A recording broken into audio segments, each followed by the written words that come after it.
Páli Szent Vince az 1610-es években egy női szeretet egyesületet hozott létre, amelynek vezetését 1629-ben egyik lelki vezetője, Magyar Szent Lujza látta el. Az egyesület rendi jellege fokozatosan bontakozott ki. Az első jelöltek 1634-ben tettek fogadalmat Párizsban, az anyaházuk is megalakult. Kezdetektől szoros együttműködés volt a lazaristák, azaz a missziós társaság, amit szintén Szent Vince alapított, és a nővérek között. A nővérek már a megalakulásuktól kezdve elláttak betegápolós és egyéb karitatív feladatokat, tevékenységet. Egyházjogilag 1646-tól lett létrehozva a társulat, kezdetben konfraternitásként, a párizsi érseknek a jóváhagyását követően. Tehát a lazaristákkal kezdetektől egy helyen együtt munkálkodnak mindenhol, ahol megjelennek. Az alapítók eleinte el akarták kerülni a kongregáció elnevezést, mert attól féltek, hogy akkor klauzulás kolostorba kényszerülhetnek a nővérek, ezt pedig akkor meglátásuk szerint a céljaikat nem tudnák végezni, hogy az emberek között működjenek. Ugye a korai gyakorlat számára ugyanis elképzelhetetlen volt ez, hogy nem klauzulában élnek az egyes apáca rendek. Ez tehát újításnak számított, ahogy az is, hogy évenkénti fogadalomtétel alakult ki náluk, nem örök fogadalom. Ezt mindig gyümölcsöző boldogasszony ünnepén teszik le. Az általánosan ismert hármas szeretesi fogadalom tisztaság, szegénység és engedelmesség mellett ők a szegények szolgálatára is engedelmes fogadalmat tesznek. A pápai jóváhagyás 1668-ban történt meg, ekkor még közösséget vagy kongregációt, ez a szófordulat szerepelt a szabályzatukban, majd később 1972-től elfogadták a kongregáció néven a szabályzatukat, ami 1984-ben lett megerősítve szintén. A rend generális előjáró nője Párizsban székel mind a mai napig, az egyes tartományok élén vizitátornők állnak, a helyi közösségeket pedig szolgálónővérek vezetik. Az izgalmas nővérek általában, mint említettem, a lazisták nyomában járva, tehát Franciaország után Németalföldön van, spanyol és lengyel földön is megvetették a lábukat, kiindulva Elzásztól sorra nyíltak a német államokban házai, egészen a Balkánig.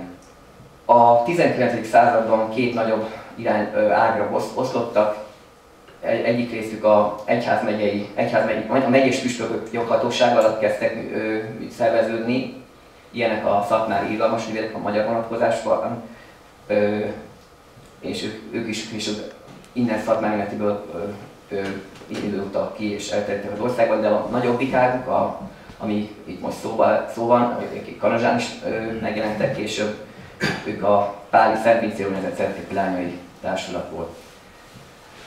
Münchenből Grazba megérkező nővéreknek Mária Józefa Leopoldine von Brandis nővér lett az új előjárónője.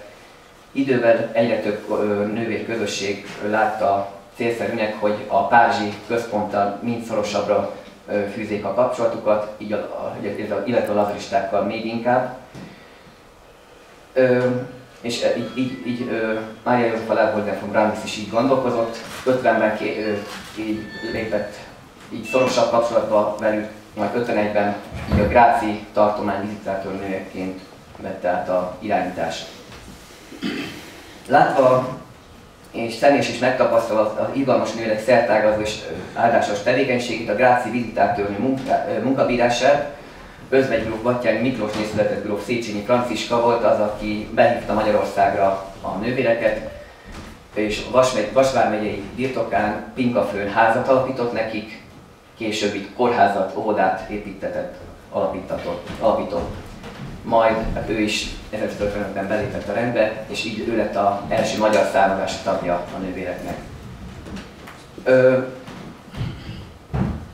Ugyanebben az évben telepedtek meg Kőszegen, majd Citovszky János bíborosnak a hívására szintén Pesten is megjelentek, A másik jelentős támogatójuk Ranóder János veszprémi püspök volt, ő ugye ismert a iskolaközpont, vagy a Ranóder intézetek alapításáról, és az ő célja az volt, hogy ő a izgalmas nővéreknek bízta ezeknek a vezetését, és 6 alakult, 7. lett volna Nagykanizsa, de ott arra nem akarok, hogy Viktor biztos beszél róla, hogy miért nem valósult meg itt végül.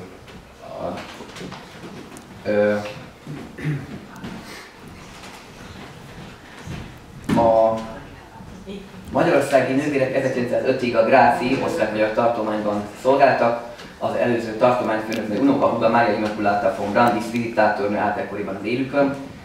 Ekkor már 130 ház volt Magyarországon, 1640 nővérrel. Az önálló tartomány megalakulásának előfeltétele volt, tehát hogy lazaristák megjelenjenek. A korábban a Magyar Királyság területén megforduló lazaristák valamennyien a lengyel tartományból jöttek, a 19. században viszont már Ausztria irányából. Kezdetben Pilis Csaba flotillégetlen működött a magyar központjuk, a lazaristák a 19. század végén missziós házat létesítettek. Mind a lazaristák, mind pedig az izgalmas nővérek magyarországi szervezésében múlhatatlan érdemeket szerzett Medics Nándor lazarista szerzetes, ő volt a Pilis Csabai házfőnök. Ahogyan hagyományosan a lazaristák a szerzően követték az izgalmas ez történt tehát itt is. 1904-ben Medics hivatkozva, hogy a püspökök is támogatják ezt, a Gráci tartomány két részre osztására döntöttek, így lett osztrák és magyar tartomány. Medics először Pilis Csabán kezdett építkezésbe, a nővérek számára is itt alakult az első központjuk, és ő is lett az első tartományi igazgató. A Szeretett Leányok Társulat önálló magyar tartományának élére a szlavóniai születésű Zoe Maria Karolina von Fries visitátornő került. Ő korábban is Magyarországon szolgált, még egy egységes tartományon belül is, tehát így alkalmasnak tartották a új szervezeti egység kiépítésében. Medicsel sokat dolgoztak azon, hogy a véglegesnek szánt központi ház Budapestre tevődjön már, és az lazaristák és izgalmas nővérek magyarországi kormányzása onnan működjön. Az új központi ház 1909-re készült el a Ménesi úton, ugye ekkortól kezdve mai napig eltekintve a szétszóratás évtizedeitől ott székelnek, és most is ott székelnek egymás szomszédságában. Az első visitátornő lemondását követően a Magyar Központ Budapest költözését már Sebők Mária Vilma vezényelte le. Az első világháború idején a frontról hazahozott sebesült katonák körében is áldozatosan végezték a betegápolói munkájukat, igyekezve enyhíteni a szenvedők fájdalmait, illetve a lelki vigaszt nyújtani.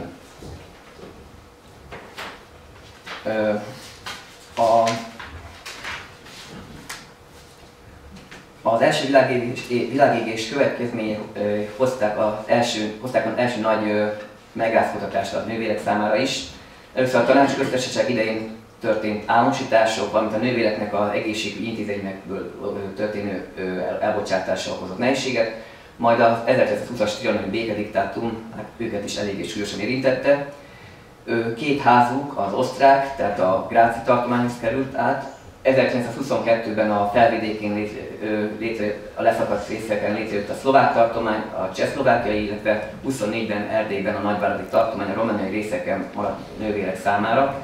Alapvetően mindegyik részen hát a magyar identitású volt a fő a nővérek között, tehát a hungarusztatuk az erős volt továbbra is. Sebők Mária Vilma után Preusszal Julianna Angela visitátornő vett át a tartomány kormányzását, ugye a második világháborút megelőző utolsó békeidőkben valósított ez még meg. Irányítása magasfokú szabálykövetést jellemezte, eléggé nagyon a tartomány megszilárdítása fűződik a nevéhez Magyarországon. Velics Antónia Ferdinanda visitátornő már egy sokkal nehezebb időszakban volt kénytelen a tartományt majd vezetni, később meg az illegalitásban is helytállni. Hogy a bécsi döntések, illetve a területbiztosítás alatt következtében időre ugye átmenetileg még a a kormányzati átszervezések történtek a tartományok között, de ugye a második világháború után a későbbi magyar tartomány ugyanúgy visszaállt, mint a visszacsatolásokat megelőző állapotban volt. Hasonlóan az első világháború alatt, a második világháború alatt is a nővérek adminisztrációs és szolgálati terhei azok megnevettek, ugye a betegápolásban, de például az oktatásban is, mivel a férfi tanítók elmentek, egyre nagyobb számban ők kerültek be az oktatásban a rendszerbe. A második világháború idején helyenként el kellett menekülni, de a holokauszt idején ők is sok esetben menedékbe nyújtottak az üldözötteknek. 45-ben az általános iskolai átszervezések feladatokat róttak rájuk, hogy átszervezzék a átszerveződő oktatási rendszer. A külföldre utazás ekkora már korlátozott volt, illetve később meg is nem mehettek külföldre. 48-ban került napirendre az iskolák államosítása, ez ugye súlyosan érintette őket is, tehát itt az ország számos pontján végeztek nevelő-oktató munkát. 48-50 között fokozatosan szűkült a mozgásterük, nekik is, az egészségügyben és az oktatásban egyaránt. 49-ben ugye államosítottak minden egyházi intézményt, majd következő évben felfüggesztették a szerzetesrendek magyarországi működését. Ezt más rendekhez hasonlóan a több mint 1400 főt számoló izgalmas nővéreket, és akik akkor a legnépesebb magyarországi rend volt, ők is nehezen érintette. A magyar nővérek Magyarország működésének legnehezebb évszázadét kezdték, ekkor, ha tehették, civil ruhában folytatták a kórház és iskolai szolgálatot, de szertes életüket ugye illegalitásban tudták csak megélni. Jól szemlélteti az állami hatóságnak a szervezettségét, hogy nem egy esetben a kórházakban először elbocsátották a nővéreket, majd nem sokkal később visszahívták őket, mondván, hogy nincsen, aki ellátja a helyettük a betegápoló munkát. Vecs Antónia Ferdinanda vizitátornő és Keller Lajos tartomány igazgatónak, tehát ilyen helyzetben kellett akkor a kormányzást, a vezetést ellátnia. Az 50-es internáláskor a nővéreket a hatóságok összegyűjtötték, nem egyszer becsmérő megjegyzésektől kísérve. A kitelepítések követően pedig a Bakkonyvér lett elsősorban a nővéreknek a menedéke otthona. Az 1983-ban merült fel először, hogy egy szociális karitatív tevékenységet művelő rend esetleg újra legálisan működhessen, és itt a irgalmas nővérek neve merült fel. De akkor Zumer Katalin Maria nő azon a véleményen volt, hogy a rend függetlenség szempontjából nem lenne megfelelő ez, és a kivitelezés nem lenne a rend számára kedvező, itt az állami behatástól tartott. Alternatív megoldásként akkor ugye 86-ban Lékai Bíboros a Magyarok Nagyosztálytárságot hozta ezért létre. Egyházmegyei jogi rendként. Ráth Magdolna Mária vizitátornő 89. október 3-án kelt levelében jelentette Paskai Bíborosnak, hogy a magyar tartomány elkezdte ismét működését. Egy másik ugyanezen a napon kelt összegzésben felsorolta, hogy az államosítást megelőzően mik voltak a Szeretett Lányok Társulatának a tulajdonában, illetve milyen iskolákban működtek. Ha a teljes palettát kívánjuk áttenni, akkor jól láthatjuk, hogy ennél jóval szerteágazódó, kiterjedtebb munkát végeztek valójában az országban. Takács Nándor püspöknek, szerzetesügyi referensnek küldött 90. február 5-i összefoglaló jelentésében számszerűen rögzítette a vizitátornő, hogy 50-ben 91 házuk volt. Ezek függvényében a központi házon kívül 43 iskolában, 21 kórházban, ebből egy volt rendi tulajdonú, 3 elmegyógyintézetben, 7 árvaházban, 9 szeretett otthonban, 2 bölcsödében, 1 büntetésvégrehajtási intézetben, 2 ides otthonban, 1 nyomdában, 1 gazdaságban szolgáltak az országban izgalmas nővérek. A 90-es ingatlan rendezés során azokat az ingatlanjaikat igényelhették csak vissza, melyek 49-50-ben a tulajdonukban voltak. A központi házukat kérték először vissza, tehát hogy szerették volna visszakapni. Ez 95-ben történt meg. Több évtized után Nagy Magdolna Filoména volt, aki így újra birtokba vette a Magyar Tartomány vezetőjeként. A köztes időben harmad részben a Földművelésügyi Minisztérium, kétharmad részben a Magyar Néphadsereg birtokolta az épületet. Ennek hát ez azért is volt fontos, hogy ezt akarták visszakapni, hogy a utánpótlás nevelése az mielőbb beindulhasson ismét. 91-ben még reménykedtek abban, hogy valamennyi korábbi szolgálati helyükön újra működhetnek. Végül a központi házon kívül Pécelen, Recsken, Tapolcán és kezdetben Törökszent Miklóson vethették bele magukat ismét a munkába.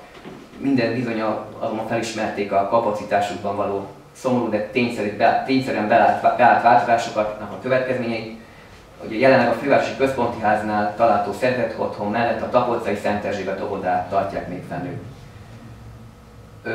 Zárásként a létszámbeli alakulásukról arra szeretnék kitérni. Létszám folyamatos csökkenéséből adódóan teljes egészében nem tudták mindenütt ők ellátni a szolgálatot. Több helyen világi munkatársak és alkalmazottak segítettek be nekik. 50-ben 1421 irodalmas nővér szolgált Magyarországon.